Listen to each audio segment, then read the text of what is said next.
Okay, good morning, AP Computer Science students. Hope you had a good weekend and everything. This week, we are just going to be reviewing for the final. So I guess I should look at this full folder for you here. But we just got different days going over the different chapters that'll be on this final. And then you'll take the final exam on the 28th.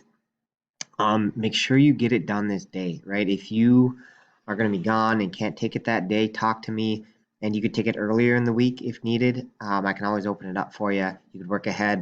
There's video lessons and all that stuff, but the general plan is to do it then. And please contact me if you can't, because we got to make a plan to get it done prior to the 28th. If you can't do it that day.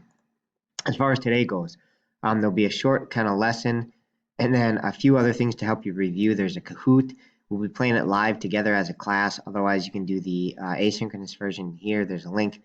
And then again, a quick assignment. It shouldn't take super long. And then if you want to look at an answer key for this assignment, if you get stuck on it at all, you can reference the answer key that's here. So that's what you got in today's folder. There will be live class all this week. But yeah, that's what you're doing if you do it the async route. Okay, that's it. Have a good day.